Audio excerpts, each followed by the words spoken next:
Oke teman-teman, kali ini kita mau ngomongin kalau kita ke toko outdoor terus cari jas hujan yang nggak tembus air lah, intinya mau itu waterproof atau water repellent.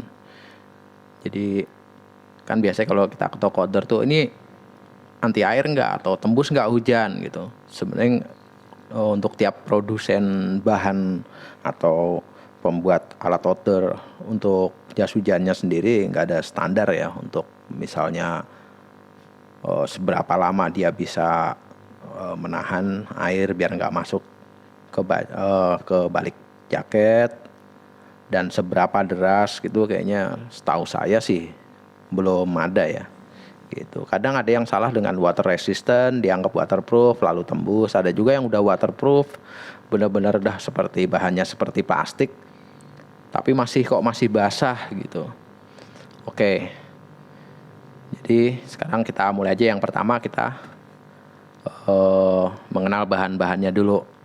Yang pertama adalah apa? Ada waterproof tapi breathable, lalu ada water resistant.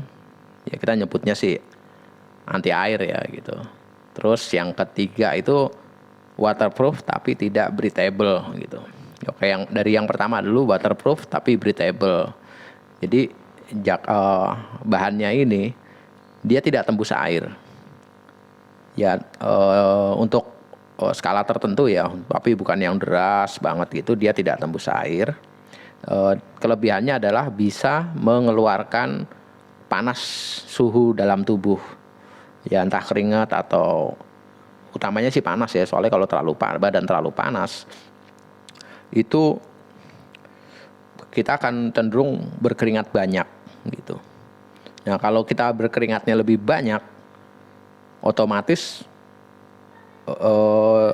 pakaian kita yang kita gunakan di balik jaket itu jadi basah juga gitu. Basahnya bukan karena air hujan, tapi basah karena keringat kita sendiri. Nah banyak kasus justru karena keringatnya itulah yang bikin kita jadi basah semua, dan pada saat istirahat atau berhenti, kita tidak berhenti bergerak, kita kena hipotermia. Ya karena menjadi dingin banget, karena sama seperti kita kena baju basah dan kena angin gitu. Oke, kira-kira seperti itulah ya. Terus yang kedua water resistant atau anti air tapi juga breathable. Nah ini kalau ini biasanya efeknya itu seperti daun talas gitu. Jadi kalau air netes itu dia langsung turun. Apakah itu bisa disebut waterproof ya? Ya tergantung sisi mana kita mau lihatnya gitu. Kalau sekedar bisa nahan air ya, tapi kalau hujannya terlalu deras atau terlalu intens dan jangka waktu agak lama akan tembus juga gitu. Ya untungnya sih ini nggak terlalu panas, jadi masih breathable. Ada bisa juga untuk nahan angin kalau orang mau lari atau apa yang pakai jaket itu, dia bisa nahan anginnya yang untuk yang tipis-tipis seperti itu.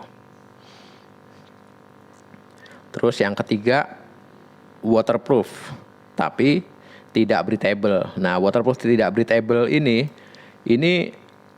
harganya sebenarnya banyak ya di pasaran. Harganya cenderung lebih murah. Ya kan modelnya sama seperti kita pakai jas hujan ponco, atau malah yang bahannya dari plastik apa ya, seperti plastik, kantong plastik itu juga itu benar-benar pure waterproof gitu. Sama sekali tidak tembus air gitu. Bahannya murah, tapi yang kita cari kan tergantung, semakin mahal biasanya semakin tipis kuat yang kita cari kan kalau di outdoor. Nah kalau yang di pasar banyak kan tebel, berat. Nah itu ya tergantung kebutuhan lagi, kembali kita butuhnya yang kayak gimana sih gitu. Jadi misalnya apakah kita pakai yang breathable itu udah pasti yang terbaik? Ya enggak juga gitu. Karena misalnya kita benar-benar daerah yang hujannya cukup ekstrim, kita pakai yang waterproof, breathable, pakai Gore-Tex, Ventex atau Ceplek gitu. Yang 3 layer sekalipun ya pasti ya lambat laun akan tembus-tembus juga. Dan kedua, yang waterproof dan breathable ini juga butuh perawatan ekstra, dan perawatannya juga nggak murah sih. Seperti itu. Ya salah nyuci aja, itu efek waterproofnya akan semakin berkurang gitu. Ya jadi lebih bijak aja nyari dan sesuaikan dengan budget dan kebutuhannya ya. Terus setelah bahannya, kita ngomongin fitur-fitur apa sih yang di jaket yang kita butuhkan. Sebenarnya seal ada di jaket, itu ada jaket atau jas hujan itu ada yang namanya seal. Seal itu seperti semacam perekat seperti lakban atau seperti apa ya, isolasi tipis dan elastis yang menutupi jahitan, sama seperti di tenda atau yang lainnya gitu. Biasanya kalau untuk yang sekarang jaket-jaket bahkan jas hujan umum pun sekarang sudah ada seam seal-nya gitu, ada seam taping sebutannya gitu.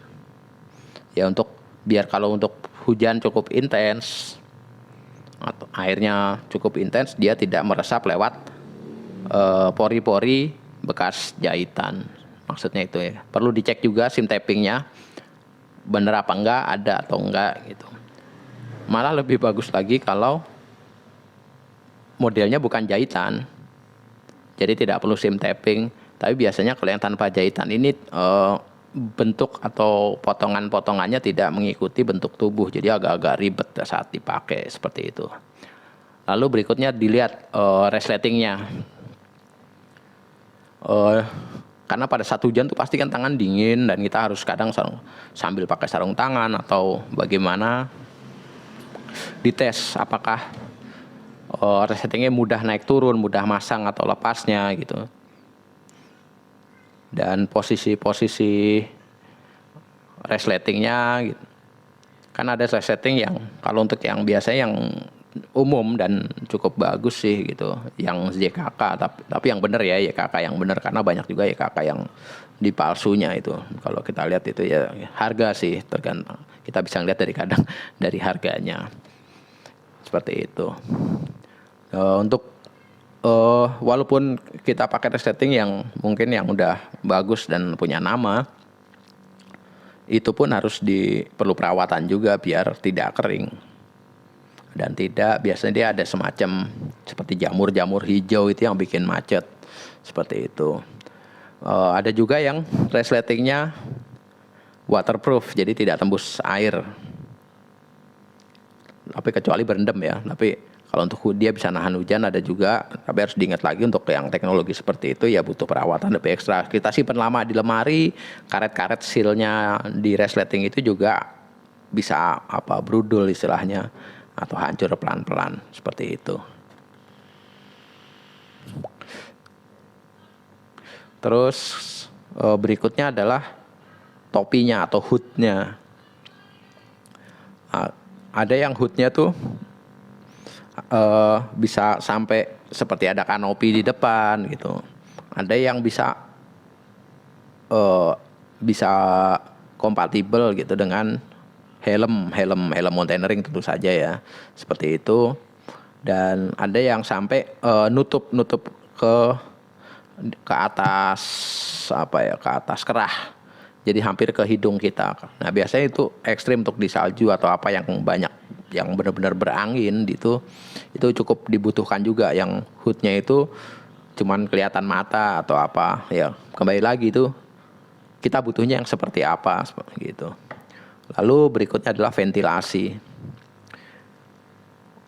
Sekalipun kita pakai yang breathable, seringkali ya kita butuh ventilasi tergantung tingkat seberapa tingkat aktivitas gerak kita ya gitu.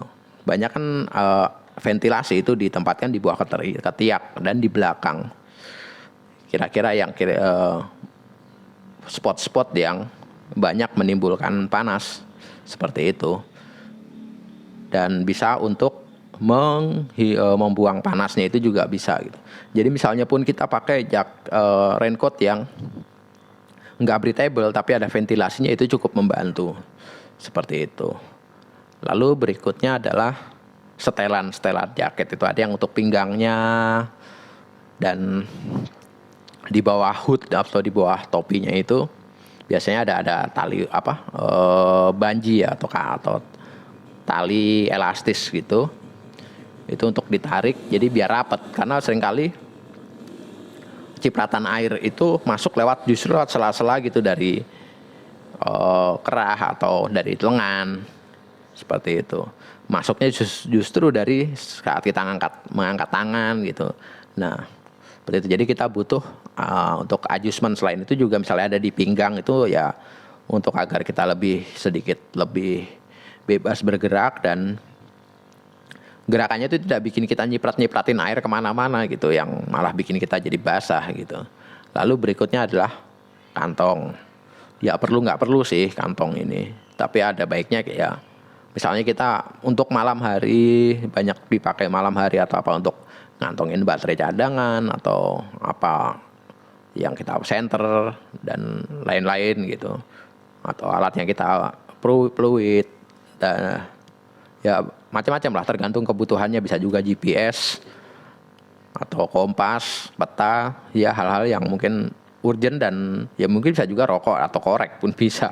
Ada yang seperti itu. Kita ya kembali lagi ya kita butuhnya seperti apa. Nah, yang terakhir tapi menurut saya ini juga hal yang paling penting kalau kita mau naik gunung atau traveling ya, adalah packability atau pengepakannya. Karena kalau semakin tebal bahannya, semakin kaku bahannya dan berat, itu makin repot. Jadi kita backpack atau carrier kita tuh udah habis duluan sama jas hujan atau raincoatnya ini gitu. Dan nggak asik banget gitu kan bawa, karena semakin packingnya besar berarti mengurangi ruang buat yang lain, buat barang lain yang sebenarnya kita butuhkan gitu. Padahal jas hujan ini kan untuk darurat, yang mendingan kita bawa daripada enggak gitu. Yang belum tentu kita pakai tapi ya sebaiknya ada loh. Nah, itu harus dipikirin juga, apakah ketika dilipat bisa ada kantong. Biasanya yang zaman sekarang udah ada kantong, jadi udah include masuk jadi kantong itu sendiri. Jadi bisa dikantongin masuk ke kantong kita atau masuk ke bagian luar keril yang agar gampang diambil, seperti itu. Cuman ya biasanya tipis ya butuh penggunaan yang lebih ekstra hati-hati. Dan harganya biasanya kalau mau yang bahannya kuat dan bagus ya harganya agak lumayan, seperti itu. Tapi packability ini menurut saya cukup penting gitu. Kecuali untuk jas hujan motor ya, tinggal kita masukin ke bagasi motor atau gimana gitu. Dan kita bisa ngeliat musim. Udah jelas ya musim panas nggak usah dibawa, atau musim hujan baru selalu kita bawa, beli kantong plastik atau apa kita centelin bisa.